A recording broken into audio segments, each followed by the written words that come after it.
Voilà, je vais donner la parole à Romain. Merci beaucoup, Lane. Bonjour à tous. Alors, c'est une tâche facile de suivre cette présentation, après tout, légère, avec peu d'informations, mais je vais faire de mon mieux.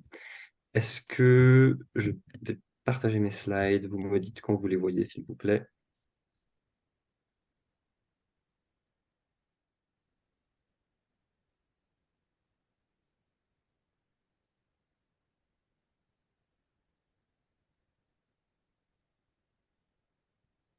Voilà, normalement, c'est bon pour moi. Est-ce que quelqu'un peut me Oui, confirmer? pour nous aussi. Excellent, merci beaucoup. C'est bon.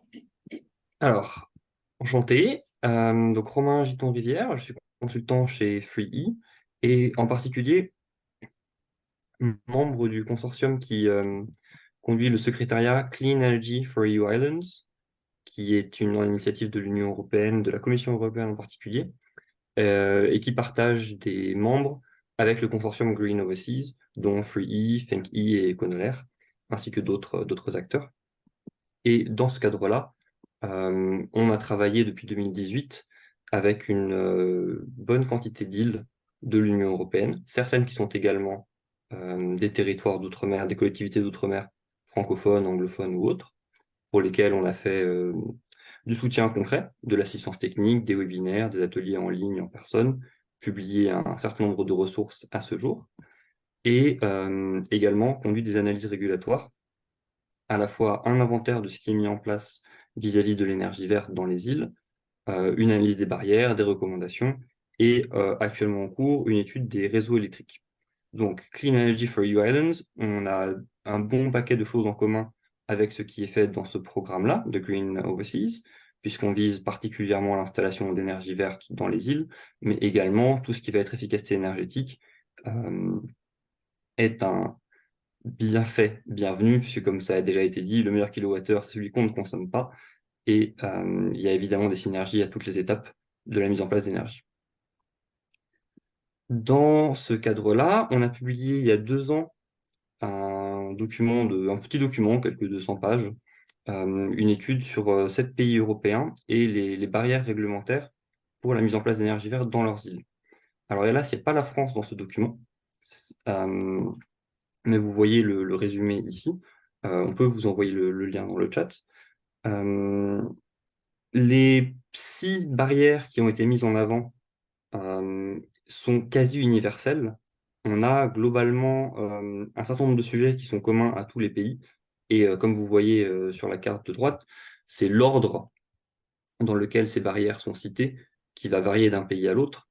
Mais on a dans 5, 6 ou 7 pays sur les 7 étudiés les mêmes problèmes. Des sujets liés à la stratégie et à la planification du déploiement d'énergie, qu'on parle d'énergie verte ou non, les barrières liées au réseau électrique, tout ce qui va être accès au terrain, et ce dont on vient de parler, les blocages liés à la société civile.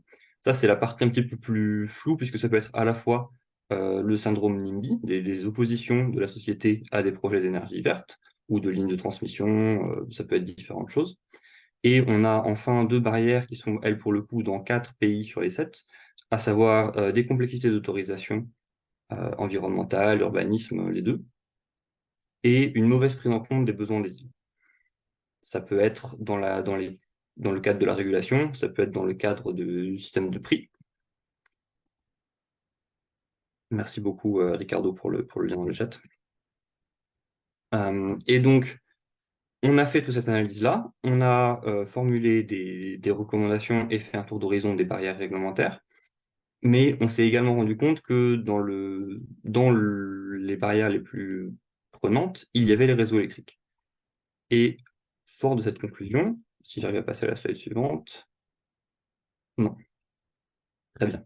Fort de cette conclusion, on a lancé actuellement une étude sur les réseaux électriques dans l'Union européenne. Alors j'ai perdu ma slide, je vais pas essayer de la chercher tout de suite, mais donc ça fait plusieurs mois qu'on travaille sur les réseaux électriques dans l'Union européenne, avec une étude de cas de 10 îles, dont en particulier 2 îles francophones, îles ou système d'îles, que sont la Réunion et la Polynésie française.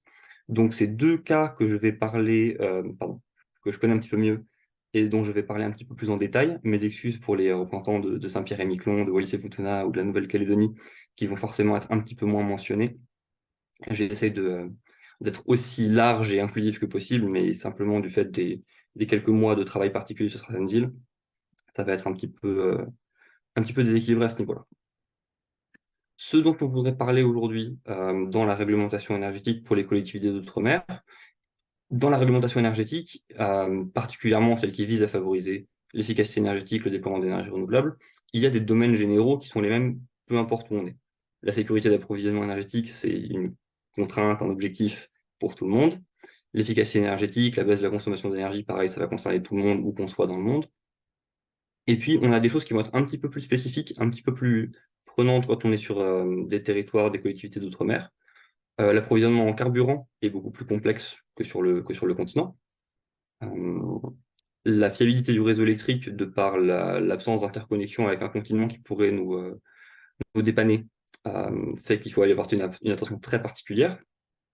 Et on a des choses de l'ordre de la mobilité électrique qui peut avoir un impact prépondérant, puisque si on développe, mettons sur une petite île de la Polynésie française, de la mobilité électrique, et qu'on remplace tout le parc de voitures thermiques par des voitures électriques, on va avoir une multiplication de la consommation électrique par 2, voire par plus, par un petit peu moins selon les cas.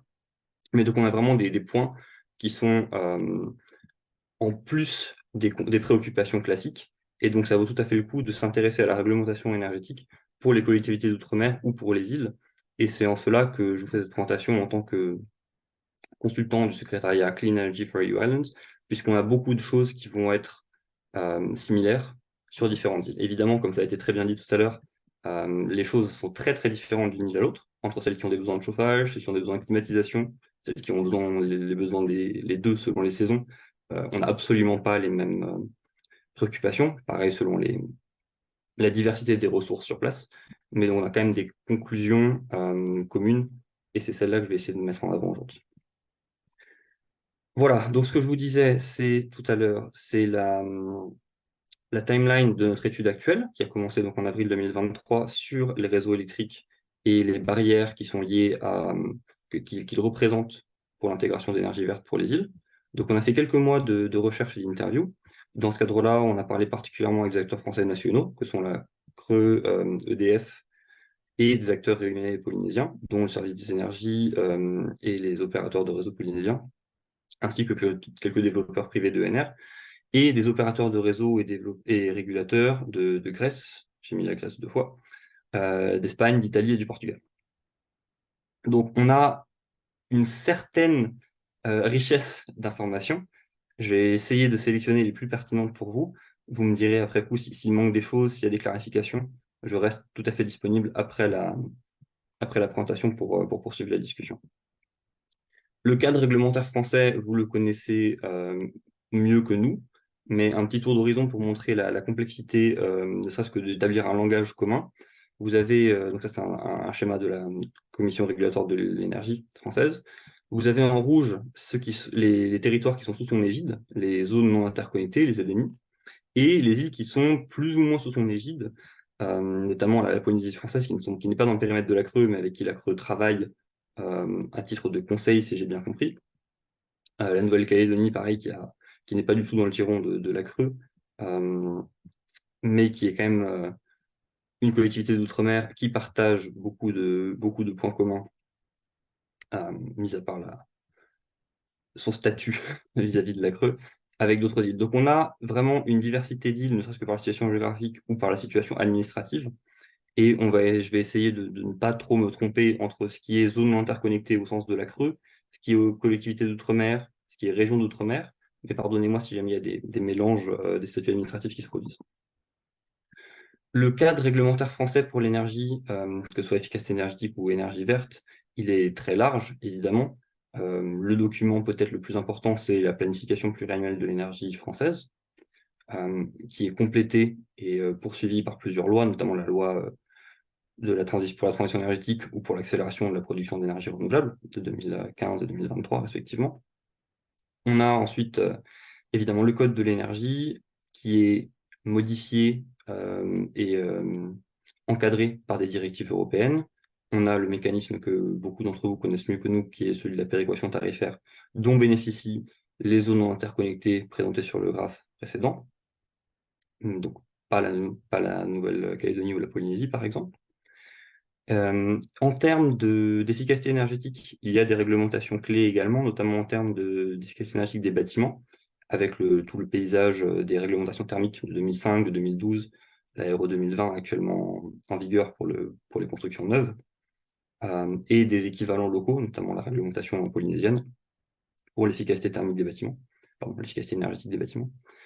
Et puis d'autres instruments qui vont être un petit peu plus locaux ou un petit peu plus spécifiques, notamment les appels d'offres de la Commission régulatoire de l'énergie, dont on va parler plus en détail pour les zones non interconnectées. Et puis des dérogations au droit européen, notamment puisque tout ce qui est les opérateurs de réseau, les régulateurs, les opérateurs de production sont censés être différenciés, ce qu'on va appeler l'unbundling des réseaux d'électricité. Il y a des dérogations pour les îles où les fournisseurs historiques ont pu conserver certaines de leurs prérogatives qu'ils n'auraient pas pu conserver sur le continent. Donc on a un cadre réglementaire français qui essaye de prendre en compte les préoccupations des îles, avec beaucoup de limites que je ne vais pas vous présenter, vous les connaissez mieux que nous. En particulier, tout ce qui est sur le stockage de l'électricité, qui va être un sujet prenant pour tout le monde, en particulier pour les îles au titre de la sécurité d'approvisionnement qui est mentionné tout à l'heure. Les ouvrages de stockage centralisés, les batteries centralisées, peuvent être pilotés par les gestionnaires de réseau, donc souvent les gestionnaires de réseau de transport d'électricité s'il y en a un sur les îles. C'est une des dérogations qui est mise en place dans le paysage régulatoire français. Les instruments de réglementation dont les territoires, comme les collectivités d'outre-mer, vont pouvoir faire utilisation, ça va être les programmations pluriannuelles de l'énergie de chaque territoire, que ce soit les ZNI ou les collectivités à statut particulier comme la Polynésie ou la Nouvelle-Calédonie. C'est un document cadre stratégique, on va en parler plus en détail après. Le code de l'énergie, je le mets entre parenthèses au pluriel, puisqu'il y a le code de l'énergie français. Il y a les déclinaisons, comme notamment, il me semble, à Saint-Barthélemy et à Saint-Martin, où il y a eu certaines dispositions qui ont été reprises, mais pas toutes. Corrigez-moi si j'ai eu des mauvaises informations, ça c'est quelque chose que tient de DFSEI. C'est juste. Merci beaucoup. Donc ça également, c'est quelque chose qui est où il y a des évolutions constantes de par les nouvelles directives européennes qui doivent être traduites donc au niveau européen, au niveau français et puis après au niveau des territoires qui suivent ce code de l'énergie français. Et d'autres instruments qui sont un petit peu moins connus du grand public, notamment le schéma régional de raccordement au réseau des ENR, un document qui permet d'étendre le réseau électrique de façon concertée et optimisée, et un document qui est spécifique aux opérateurs de réseau, qui est le bilan prévisionnel entre l'offre et la demande en électricité, sur lequel reposent beaucoup des autres documents, notamment le S3RENR et les PPE. Et enfin, on va parler un peu plus en détail du cadre de soutien de la Commission régulatoire de l'énergie, avec les appels d'offres, les compléments de rémunération et d'autres. La PPE, ce que je vous en dis, est basé pour beaucoup sur le paragraphe que vous voyez en bas, sur un rapport de novembre 2023 de la Cour des comptes, qui étudie le soutien aux zones non interconnectées, en particulier qui étudie la question des PPE dans les ZNI, et qui constate, qui tire les conclusions pleines de bon sens, à mon avis, que le dispositif de la PPE est quelque chose de très très lourd pour les petites collectivités, en particulier celle de Saint-Pierre-et-Miquelon, pour laquelle faire un document de 300 pages n'est pas non plus un travail anodin. Le rapport d'ailleurs de la Cour des comptes ne mentionne pas que la PPE a été adoptée par Saint-Pierre-et-Miquelon probablement entre la période d'écriture et la période de publication, puisque c'est quelque chose qui a eu lieu cette année. Le rapport constate également que les PPE sont souvent en retard par rapport au calendrier établi par la loi. Il faut savoir que les PPE donc, sont nécessaires depuis 2015-2016, particulièrement donc, pour nos territoires nécessaires pour Saint-Pierre-et-Miquelon ainsi que pour Wallis-et-Futuna. Pour la Nouvelle-Calédonie et pour la Polynésie française, je ne pense pas qu'il y ait d'obligation au point de vue de la loi, puisque ce sont des territoires qui ont la compétence énergie, pareil pour Saint-Barthélemy et Saint-Martin. Toutefois, elle reste pertinente pour tous les territoires, que ce soit à titre volontaire ou à titre obligatoire. Elle peut être complétée par un plan climat, comme le fait la Polynésie française, qui décline donc un aspect planification énergie et un aspect planification climat, qui évidemment se recoupent tous les deux. Et la PPE doit, en théorie, alors encore une fois, là c'est les choses où Le calendrier est bien compliqué à suivre. Elle doit en théorie être couvrir des périodes de 5 ans avec 10 ans d'avance. C'est-à-dire qu'aujourd'hui, il faudrait que tous les territoires, toutes les collectivités d'outre-mer aient la PPE 2029-2033 déjà prête. Ce qui est bien compliqué, notamment parce qu'on a pas forcément de consensus à moyen ou à long terme sur le mix énergétique dans beaucoup de territoires. Euh, des territoires qui sont encore pour beaucoup au fioul ont évidemment des visées d'amélioration à ce niveau-là, mais pas de solution clé en main. Et donc c'est très compliqué d'avoir un document stratégique sur 5 ans, sur 10 ans, quand on n'a pas encore de plan clé en main. On a d'autres îles, notamment la Polynésie française, où on a différentes visions au sein des acteurs, entre certains qui privilégient un mix reposant pour beaucoup sur le solaire photovoltaïque et les batteries, et d'autres qui souhaiteraient développer l'hydraulique. En l'absence de consensus, c'est assez compliqué d'établir un document de cet ordre-là. La conséquence, c'est que les projets à long terme, comme pour certains territoires, particulièrement les régions d'outre-mer, donc la Réunion, la Guadeloupe, sont en train de convertir des centrales fossiles, que ce soit des centrales à charbon ou des centrales à diesel, en centrales biomasse, donc biodiesel ou pellet à bois. C'est extrêmement compliqué de chiffrer ces projets-là, puisque selon l'évolution du mix énergétique, les temps de fonctionnement de ces centrales-là ne vont pas être les mêmes, les coûts pour la péréquation tarifaire ne vont pas être les mêmes, les besoins de maintenance, les besoins d'approvisionnement en biodiesel ou en bois ne vont pas être les mêmes non plus. Et donc, on voit là, et la Cour des comptes le voit bien, qu'on est face à des cascades de complexité où un petit grain fait dérailler toute la machine. Et c'est un thème qu'on va voir par la suite. Beaucoup du cadre réglementaire français dépend des PPE.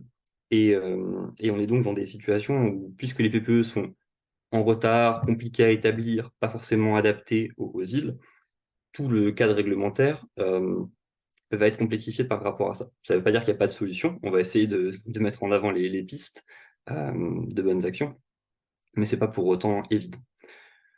En conséquence de ces complexités, il y a beaucoup de décisions qui viennent se superposer aux PPE à long terme avec les révisions des PPE simplifiées.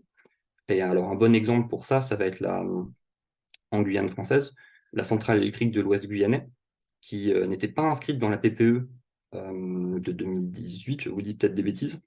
Et donc, il y a eu une dérogation, une révision de la PPE qui a été publiée en 2021 pour l'y réintégrer.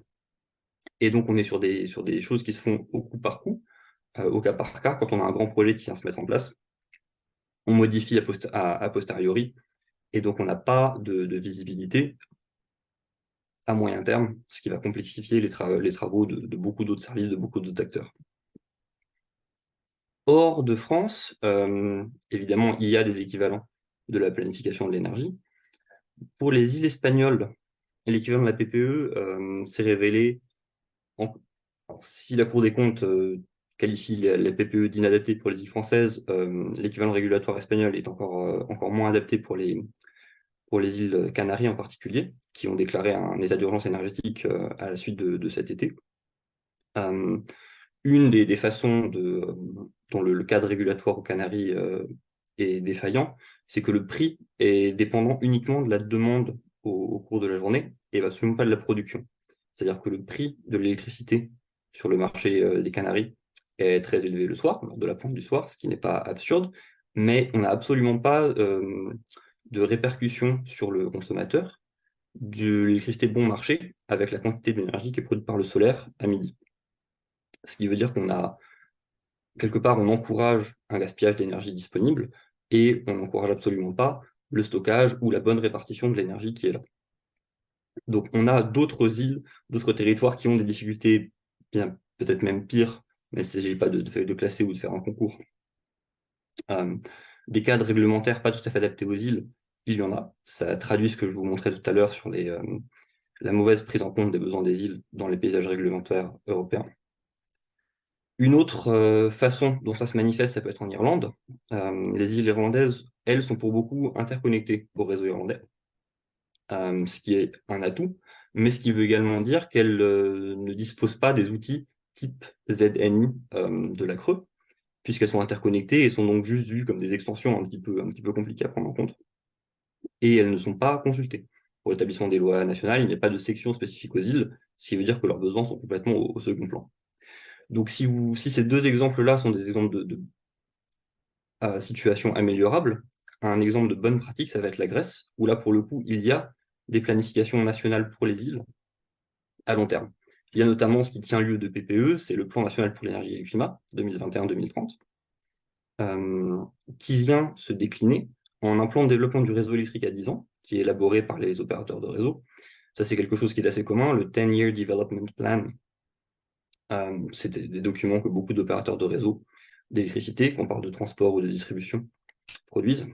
Et en particulier, il y a des avancées concrètes, des interconnexions qui sont en train d'être construites entre différentes îles, notamment la Crète, et des initiatives qui vont financer de la mise en place de stockage électrique avec un dispositif qui s'appelle GR Eco, spécifiquement pour les îles. Après, la Grèce est constituée en bonne partie d'îles, on n'est pas exactement sur la même situation qu'en France avec le pourcentage de la population qui est sur les îles vis-à-vis du continent, mais c'est une bonne source d'inspiration pour laquelle on pourrait vous partager des documents si jamais il y avait des questions là-dessus. Le code de l'énergie, comme ça a été confirmé à l'instant, le code de l'énergie français peut être décliné de façon locale. Il intègre les directives européennes, mais là également, on a un lien avec la PPE qui est nécessaire, notamment l'article 141 alinéa 9, qui mentionne que le gestionnaire de réseau de distribution, en théorie, bénéficie d'un seuil dans la PPE qui dit quand est-ce que l'installation d'énergie renouvelable dépasse un certain seuil. Pour la Réunion, typiquement, on était à un seuil de 35%, puis 45%, puis 55%. Quand les énergies renouvelables intermittentes, solaire et éolien, dépassent ce seuil, le gestionnaire de réseau, en l'occurrence EDF SEI, peut déconnecter les dernières installations raccordées si ça fait peser un poids démesuré sur le réseau. Donc là, on est sur un cas pas d'urgence, mais de nécessité absolue, puisque, comme on l'a dit tout à l'heure, la fiabilité du réseau électrique est primordiale partout, mais en particulier sur les îles. Et donc, on est sur une disposition qui est tout à fait pertinente, mais qui n'a pas qui n'est pas efficace si ce seuil d'énergie renouvelable intermittente n'est pas fixé dans la PPE au regard des capacités du réseau électrique. D'autres façons de faire peuvent être faites. Donc, ça a été mentionné par la Polynésie. Il y a des arrêtés qui peuvent être pris, il y a d'autres instruments qui peuvent être pris que les réformes du Code de l'énergie, mais les réformes du Code de l'énergie restent a priori la façon de faire la plus naturelle, la plus tranchée, qui a le plus d'impact. En comparaison, par exemple, la documentation de référence des opérateurs de réseau va avoir un impact sur les installations qui vont se connecter au réseau à l'avenir, mais ne vont pas avoir d'impact sur toutes les installations déjà existantes. On est, pour reprendre l'exemple des bâtiments, c'est uniquement pour le neuf et pas pour la rénovation. En particulier, pour un opérateur de réseau qui souhaite faire évoluer la façon dont les choses se passent, la conformité des installations n'est jamais acquise. C'est ce que des FSEI a expérimenté, c'est également ce que Red Eléctrica de España a expérimenté aux Canaries. Ils ont mis en place un dispositif d'obligation d'adaptation du pilotage d'un certain type d'éoliennes pour les rendre plus flexibles et diminuer l'impact de leur intermittence sur le réseau électrique. C'est une expérimentation qui a très très bien marché pour les 6 éoliennes qu'ils ont testées, mais lors de la question de l'extension de ces dispositifs aux autres éoliennes des différentes îles, la question de la conformité des installations à cette réglementation ne coule absolument pas de source, puisque certaines ne sont pas équipées des onduleurs qui permettraient de suivre la réglementation, et d'autres pourraient simplement dire oui, oui, on le fait, et ne pas le faire réellement. Il y a des pistes de solutions pour ce problème-là, en particulier une piste de solution qui a été développée par EDF, EDF SEI, donc l'opérateur des réseaux des systèmes insulaires. Donc les photos que je vous présente là viennent d'un article de DFR&D qui mentionne les différentes initiatives qu'ils ont prises. C'est leur détecteur mobile de non-conformité au code de l'énergie. Puisque le code de l'énergie de DFSEI, il n'est pas réellement de DFSEI, mais en activité sur les territoires où le DFSEI est l'opérateur de réseau de distribution, mentionne qu'il y a des besoins de traverser d'éléments de sous-tension. Pardon, j'essaie de traduire en même temps de l'anglais vers le français.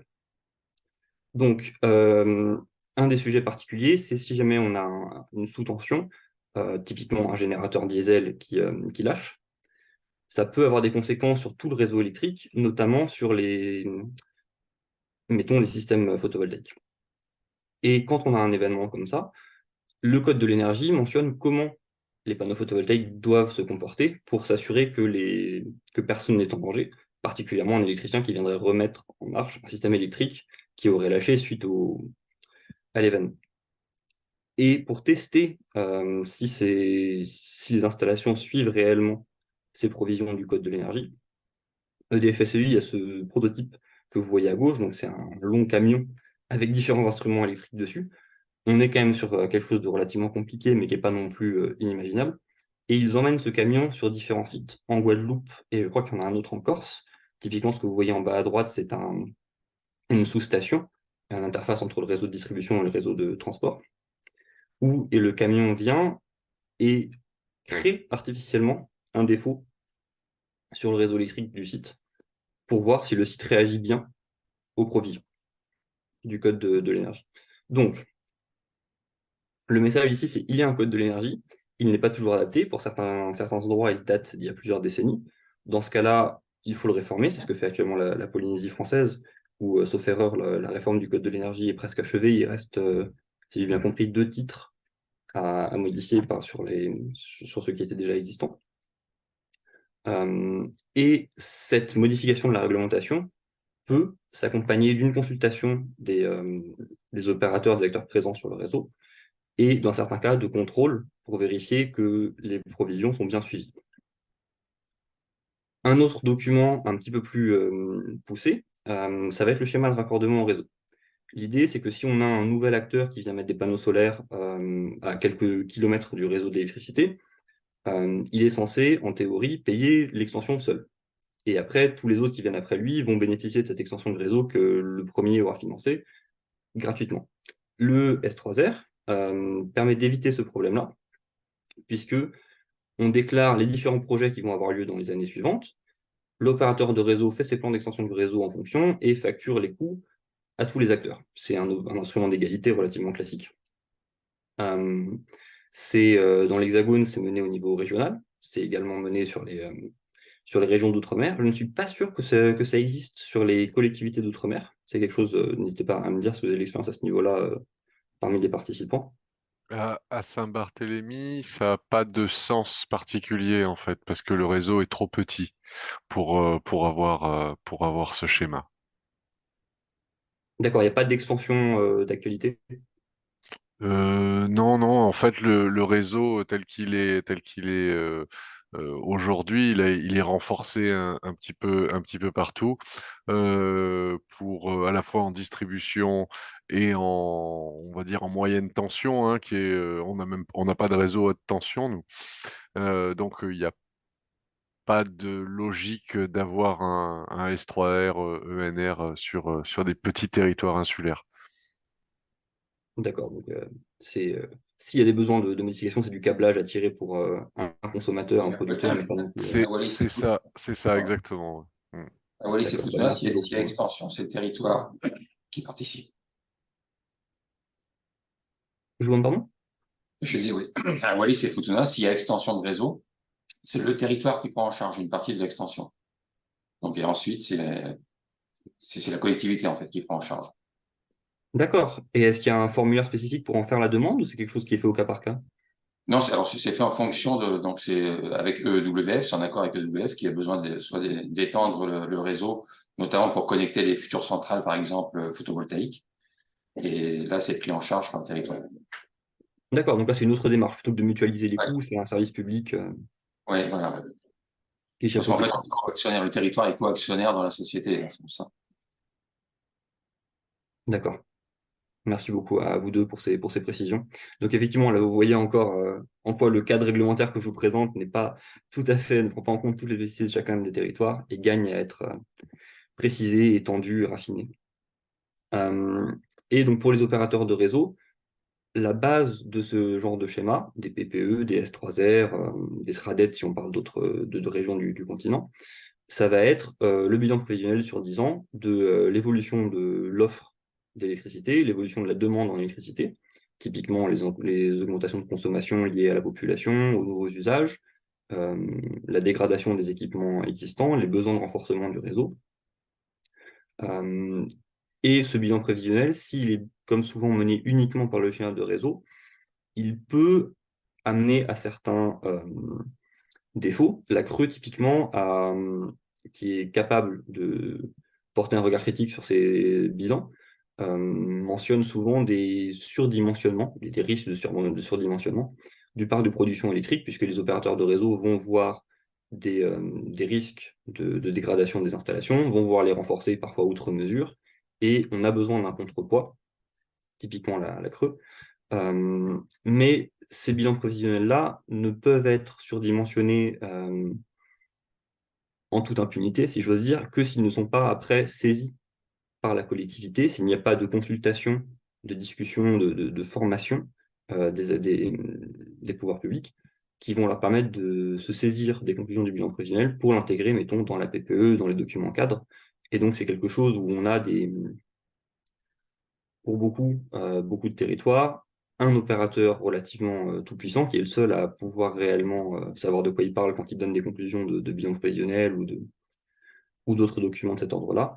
Et on gagne beaucoup à avoir dans ce cas-là des outils pour que les opérateurs, pour que les territoires puissent discuter, comprendre réellement de quoi ils retournent. Et pour ça, certains outils existent, notamment RTE International peut élaborer des scénarios qui vont venir en complément, en contre-expertise dans quelques cas. Et l'ADEME, qui a fait son rapport vers l'autonomie énergétique des zones non interconnectées en 2020, qui ne va pas venir dire oui ou non aux opérateurs de réseau, mais qui peut, dans certains cas, incarner une alternative qui permettrait au pouvoir public de donner des suggestions. Je pense que je suis en train de prendre trop de temps, donc je vais aller un petit peu vite. Pour tout ce qui est efficacité énergétique, pour tout ce qui est commission de régulation de l'énergie. Le soutien de la CRE aux territoires insulaires, en particulier aux ZNI qui sont dans son périmètre, mais pas que. Il prend trois étapes, on va dire, trois sujets. Le premier, c'est l'efficacité énergétique, pour lequel il y a des méthodologies d'aide à l'investissement. En particulier, pour toute action de maîtrise de la demande en énergie, donc la CRE fait la différence entre les petites et les grandes actions de maîtrise de la demande, d'efficacité énergétique. Alors là, ce n'est pas précisé en unité de chocolat, c'est directement précisé en millions d'euros. Il gagnerait peut-être à faire un peu plus de pédagogie, comme ça a été dit avant.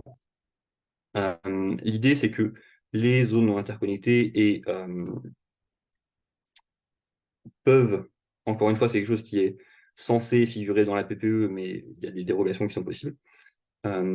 S'il y a un objectif d'augmentation de l'efficacité énergétique, de baisse de la demande en énergie, la ZNI doit constituer un comité qui va détailler les objectifs, les moyens, élaborer un plan stratégique de déploiement qui ressemble essentiellement à une PPE pour l'efficacité énergétique spécifiquement, que la CRE va derrière valider et allouer des aides pour 5 ans. En spécifique, en 2019, il y a eu un plan de 500 millions d'euros sur 5 ans et qui vise à peu près à réaliser, je crois, 800 millions d'euros d'économies sur 5 ans. Donc on est sur des montants quand même assez importants, qui ne sont pas que pour un territoire, mais ce cadre-là existe, et la période 2019-2024 étant bientôt à terme, ça peut être le moment de vous emparer de tout ce qui a été dit dans la présentation précédente pour monter des actions et demander à la CRE du soutien. Je ne sais pas si ça a déjà été demandé, mais n'hésitez pas à la fin à nous dire s'il y a déjà eu une expérience à ce niveau-là. En particulier, je vous dis ça à vous, puisque il y a, je crois, dans le public assez peu d'opérateurs de réseau, assez peu de fournisseurs historiques, et que depuis 2020, les collectivités peuvent elles-mêmes prendre l'initiative de demander du financement, ce qui est une nouveauté depuis 2020, et ce qui a assez peu, dans ce que disait la Cour des comptes, assez peu été utilisé. C'est une possibilité qui reste pour l'instant plus théorique que concrète, et ça peut être le moment de changer les choses à ce niveau-là, puisque l'efficacité énergétique, c'est pas uniquement aux opérateurs de réseau de s'en inspirer, particulièrement avec la hausse des coûts. Beaucoup de territoires gagneraient beaucoup à baisser les coûts de leurs concitoyens, mais leurs coûts en propre également. Pour le côté production, la première façon dont la CRE va soutenir la production d'énergie renouvelable, ça va être les appels d'offres, qui sont pour beaucoup pour les ZNI, et en particulier pour les régions d'outre-mer. Il y a eu 6 tranches déjà tenues, la 7e est en cours, et à ma connaissance, tous les lauréats sont dans les régions d'outre-mer. Vous voyez le petit graphique à droite pour la dernière tranche dont les lauréats ont été publiés. Il n'y en a aucun pour les collectivités d'outre-mer dont on parle ce soir. Et c'est quelque chose pour lequel la CRE mentionne sur son site que les collectivités peuvent demander au ministre chargé de l'énergie de lancer un appel d'offres spécifique. Donc ça pourrait être un appel d'offres spécifique, je dis au hasard, à Saint-Barthélemy. Ça pourrait être un appel d'offres hors régions qui ont déjà un certain nombre d'installations d'énergie renouvelable sur leur territoire. Mais donc la CRE a conscience qu'il y a un angle mort dans son soutien et la possibilité de le faire évoluer existe également. Ces appels d'offres publics de la CRE, la première vague, donc mettons 2014-2016, c'était une vague d'appels d'offres pour du solaire et du stockage. L'idée, donc les schémas que vous voyez ici, vous allez voir par la suite, ont été fournis par un développeur privé, ACO. Je crois que c'est leur analyse, leur modélisation d'exemples du cahier des charges de la CRE. Ce que demandait la CRE au début, c'était toute installation de ferme solaire doit aller avec des batteries, qui représentent à peu près 1 heure de stockage de l'électricité. Et la production, l'injection sur le réseau doit être lisse. Dans la journée, vous voyez la barre rouge en plateau, ça doit être constant tout au long de la journée et aller plus loin dans la soirée que la disparition du soleil. Dans les faits, ça veut dire que les batteries étaient utilisées pour compenser, comme vous voyez le pic de la baisse de midi, les moments de couverture nuageuse en journée, mais aussi et surtout pour étendre la durée d'injection du solaire dans la soirée, couvrir un petit peu la pointe du soir. La conclusion, c'est qu'il y avait quand même beaucoup d'énergie gaspillée en pleine journée, et donc on était sur une installation pas tout à fait optimisée. La deuxième vague, toujours pour du solaire avec stockage pour à peu près 1 heure, elle visait non pas à faire une production lisse dans la journée, mais à faire 2 parties de la journée. Une partie avec soleil, où on diminue une partie de la production solaire pour la stocker dans la batterie. On injecte de façon lissée, mais pas non plus plate. Et on injecte une pointe du soir au moment où les gens rentrent chez eux, où il n'y a plus de soleil, et il y a un besoin de consommation très important. C'était une nette amélioration en termes d'efficacité du design par rapport à la première vague. Malgré tout, la CRE a tiré la conclusion que ça n'optimisait pas pleinement les batteries, notamment en termes des services qu'elles pouvaient rendre au réseau si jamais il y a un générateur thermique qui lâche. Et donc, aujourd'hui, la CRE a changé son fusil d'épaule et ne fait plus d'appels d'offres pour du solaire avec stockage obligatoire, mais vise des appels d'offres pour du stockage seul et des appels d'offres pour du solaire seul. Donc vous voyez le graphique toujours d'AQO sur la droite, avec les 3 vagues, les années sur la droite, en abscisse, et en ordonnée les bénéfices pour le réseau, où on a vraiment une amélioration au fur et à mesure des bénéfices de l'installation de stockage électrique sur les îles, avec les vagues successives d'appels d'offres. Et un exemple tout à fait pertinent, c'est la Polynésie française, où les appels d'offres pour le solaire sont quelque part entre la première et la deuxième vague creux, puisqu'il y a du stockage obligatoire pour les fermes solaires. Donc là, on parle des appels d'offres polynésiens, et la direction de l'énergie polynésienne qui nous écoute me corrigera si je dis des bêtises, n'hésitez pas. Donc il y a eu un appel d'offres 2021 qui a donné 30 MW crête de solaire installés, à chaque fois avec 1 heure de stockage sur les 4 fermes, si je dis pas de bêtises, et une nouvelle tranche a été publiée il y a quelques mois et est en cours là je ne sais pas si c'est d'instruction ou si la période de réponse est toujours active. Mais donc le schéma d'injection que vous voyez sur la droite, qui date de 2021, du cahier des charges, est quelque part entre les deux, puisqu'on a une injection contrainte, le solaire et les batteries se travaillent de concert pour faire une injection que le réseau n'a pas trop de mal à supporter. On n'est pas sur une injection complètement plate, on n'est pas non plus sur une injection décalée avec pointe du soir, et c'est quelque chose que l'opérateur de réseau de distribution a développé compte tenu du manque de fiabilité des prévisions météo, qui est quelque chose d'assez spécifique à la Polynésie. Je ne sais pas si c'est les mêmes sujets, mettons, à Wallis et Futuna, mais c'est quelque chose qui n'est pas... Personne ne prétend que c'est idéal, mais c'est une façon de colmater les trous dans une opération du réseau qui n'est actuellement pas facile, étant donné notamment une existence de solaire fatale qui n'est pas du tout suivi en Polynésie. Il y a plus de solaire individuel que de solaire centralisé pour lequel il y a des données. Ce qui veut dire que chaque jour, entre l'incertitude des données météo et l'absence de données sur le solaire installé chez les particuliers, l'opérateur de réseau se retrouve un petit peu contraint de réagir à des intermittences non prévues, ce qui est un peu la double peine.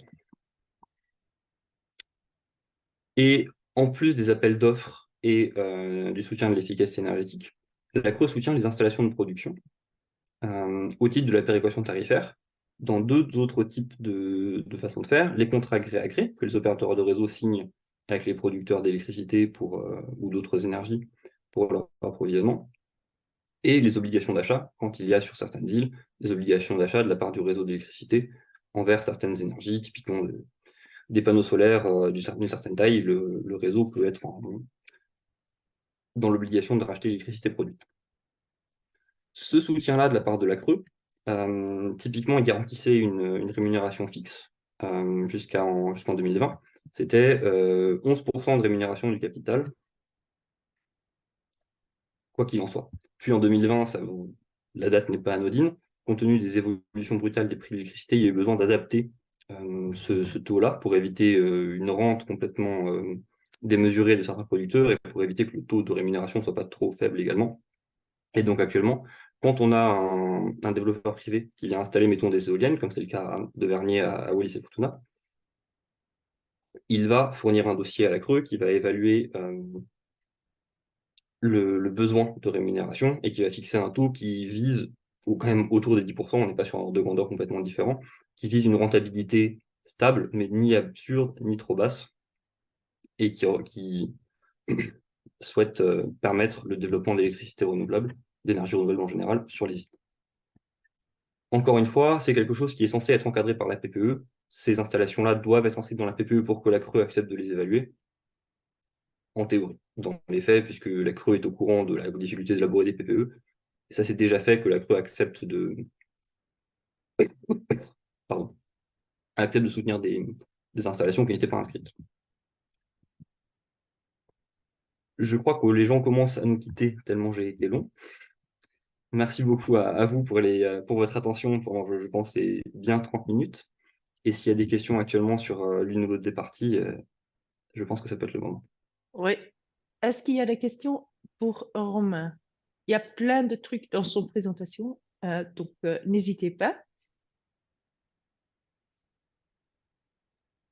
Moi, j'ai pas de questions. Et merci à Romain pour cette présentation, parce que nous, on est en plein dedans, hein, on est concerné par ça. C'est la CRE qui nous régit ici, et c'est Futuna. Et on est en plein dans la mise à jour de notre PPE, là. Et donc, dernièrement, on avait Monsieur Fontaine qui était ici, hein, du ministère de la Transition énergétique. Donc voilà, c'est clair. J'ai juste une petite question comme ça. Tout à l'heure, tu as parlé, enfin, c'est une question générale peut-être pour les gens du Pacifique. On nous conseille, on nous oriente là vers le biocarburant pour nos centrales thermiques. Et justement, il faut qu'on essaie de voir, nous, dans la région Pacifique, est-ce qu'il y a possibilité d'importer du biocarburant, ce qui nous permettrait de passer en énergie renouvelable. Mais voilà, vu les frais de transport de ces produits-là, c'est un peu compliqué, quoi. Parce que si on doit faire venir du biocarburant de métropole ou d'Europe, la dépense carbone, là, elle est élevée, quoi. Donc, on nous demande de nous orienter là dans cette direction-là, mais de biocarburant, oui, de biocarburant en Europe, je peux te donner une présentation d'au moins 3 heures pour les certificats et les contrôles que ça soit vraiment bio et ça soit pas certifié 2 fois. Et donc, ça compte pas 2 fois. Tout ça, c'est très compliqué. Quand même, il y a pas assez pour le biométhane et tout ça. Il n'y en a pas assez. À ce moment-ci, juste pour la Belgique, ce qu'on a calculé, c'est vraiment que pour assurer qu'on n'utilise plus de gaz naturel, on a à ce moment-ci ne que 10% qu'on peut remplacer avec le gaz vert. Donc, c'est ça, vraiment. Il n'y a pas plus que ça. Donc, si c'était moi, Didier, je voudrais bien partager avec vous, mais je pense que c'était pas moi à décider. Ouais, voilà, Didier, quand on nous a sorti ça, ça nous semble un peu compliqué aussi. Oui, Didier, oui, Loïc. pour, ré- pour répondre à ton interrogation, on est en fait aussi, on a été approché, je pense, par les mêmes intermédiaires qui se posent la question effectivement de pouvoir déployer du biocarburant. On a une opération test qui va être lancée, nous, sur une des îles Loyauté. Donc, pour rappel, hein, on a l'île principale qui est la Grande Terre, et puis sur le côté, on a des îles Loyauté qui ont une population voilà, qui va de 4 000 à 8 000 habitants, grosso modo. Et sur une des îles sur lesquelles on a déjà un taux de pénétration renouvelable important avec du stockage batterie, donc on a 70% de NR, la question était de savoir si ça avait du sens d'apporter, de faire le complément avec du biocarburant. Donc on va faire l'opération pilote sur un mois, voir un petit peu comment ça se comporte au niveau des groupes, même si ça ne devrait pas poser de problème. La question effectivement de certification sur le biocarburant qui va être utilisé a été creusé aussi. Donc, on va s'approvisionner à Singapour. Enfin, c'est pas nous directement, hein, c'est le pétrolier, un des 3 pétroliers de la zone qui va s'approvisionner à Singapour. On est quand même sur des surcoûts qui sont quand même très, très significatifs, hein. Ouais. Euh, à titre d'exemple, on va être sur un surcoût de l'ordre de 22 millions pour une consommation assez réduite. Qui va peser finalement sur le système électrique. Ouais. D'accord. Merci, Sur Loïc. un mois, hein, 22 millions pour un mois. Et je pourrais, si tu veux, je Pour peux un essayer de mois. retrouver les chiffres pour te les envoyer. D'accord. Ouais. On nous a parlé aussi, on nous a parlé récemment, je crois, je sais pas si c'est en Calédonie, en Polynésie, où ils faisaient toujours l'huile de copra et pour utiliser l'huile de copra, je crois, comme biocarburant aussi. Alors, Mais oui, voilà, oui, oui, c'est ça. ça peut être posé. C'était l'idée, mais je crois qu'il y a une grosse, grosse difficulté à obtenir finalement du copra parce l'huile de copra est très recherchée sur les marchés européens, notamment pour la cosmétique. Oui, oui, oui. Ouais. Ok, merci Loïc. Ouais, bon, je pense qu'on aura peut-être l'occasion d'en rediscuter. Et nous, on va essayer de creuser aussi par rapport à l'importateur local, là, qui est la Soifep, qui fait venir le carburant et on va lui demander de regarder un petit peu le biocarburant dans la région. Ouais. Mais voilà, c'est que des idées pour l'instant. Ce Merci sera pas beaucoup à... facile quand même, hein. Il n'y en a pas assez. Et donc, ce qu'on voit aussi, c'est que surtout en Amérique du Sud, on utilise le sol agriculture qui était utilisé pour la nourriture, que maintenant on utilise pour avoir le bio oil, l'huile bio. Et donc, ça vraiment, ça augmente les prix pour la nourriture là. Et donc, ça met les gens en pauvreté. Donc, c'est aussi une matière assez compliquée là, hein. La direction polynésienne a levé la main pour répondre. Oui, ce sera dans le chat, je pense. Et Florence aussi. Florence, vous allez? Oui, Ouais. oui, je voulais apporter une précision sur Saint-Pierre-et-Miquelon. Donc, certes, oui, la PPE, c'est un document stratégique, etc., mais on a l'habitude d'en faire beaucoup, des documents stratégiques qui correspondent à nos compétences réglementaires, ça, il n'y a aucun problème. Certes, là, sur la méthode de notre PPE, vu que c'est un document co-rédigé avec l'État, l'État n'a pas souhaité faire appel à un bureau d'études et on s'est basé, donc ils ont voulu le faire en régie et se baser sur le diagnostic énergétique du territoire qui datait de 2011. Donc c'est vrai qu'on a un peu ramé sur ce côté-là, mais le blocage vraiment principal était des désaccords politiques. Donc c'est pour ça que notre PPE n'a été signé qu'en octobre de cette année et on doit déjà la réviser en janvier. Donc on espère aussi que M. Fontaine devrait venir sur le territoire en 2024 pour nous aider à la réviser tout en gardant les objectifs de 2019. Voilà ce que je voulais préciser. Merci Merci. beaucoup à tous les Ouais. trois pour vos précisions. Et Oui, je vois que il y a la un communauté chat demande aussi. oui, comment sont fixés les taux. Je ne peux pas vous répondre comme ça par cœur, mais je peux vous envoyer la délibération de la Creux qui fixe le détail. Il y a une méthode de calcul universel effectivement pour le taux avec une part fixe, une part variable. C'est compliqué à souhait. Je vous l'enverrai à l'écrit, comme ça vous pourrez y regarder à tête reposée. Et peut-être un élément de réponse sur ce que vous disiez sur la biomasse. Je sais que à La Réunion, pour le coup, ils ont fait les deux. Ils ont transformé des centrales diesel en centrales à biocarburant et des centrales à charbon en centrales à pellets à bois. Ce qui est clair, c'est que le passage du diesel au biodiesel, ça n'a pas d'impact sur les compétences des groupes de génération. Pour le réseau, il n'y a pas de poids. Pour le passage du charbon au bois, évidemment, ce n'est pas tout à fait les mêmes performances. L'efficacité est plus basse. Mais la conclusion assez claire, c'est que même à La Réunion, il y avait des importations de pellets à bois d'assez loin, sauf erreur. Des gens disaient le Canada, je ne sais pas exactement si c'est une blague ou si c'est la réalité, mais en tout cas, ça n'avait pas l'air d'être la porte à côté, donc je pense que dans le Pacifique, ce ne sera pas particulièrement simple non plus. Et la conclusion, c'était que ce genre de rénovation lourde des centrales fossiles n'était possible que par la péréquation tarifaire, puisqu'effectivement le surcoût est important. Il était important même en supposant, je crois, un prix du carbone à long terme assez important. Et donc on est vraiment sur quelque chose qui n'est pas a priori compétitif sans aide de l'État ou des mécanismes nationaux français. En même temps, c'est le genre de choses pour lequel le soutien, le service public a du sens. Donc c'est pas parce que c'est cher que ça ne vaut pas le coup si on parle de passer de 70% d'énergie verte à 100% d'énergie verte. Euh, c'est étudié effectivement au cas par cas et on serait très curieux, je pense, d'avoir des retours de la part de l'expérimentation pilote qui a été mentionnée. D'autres remarques, d'autres questions? N'hésitez pas.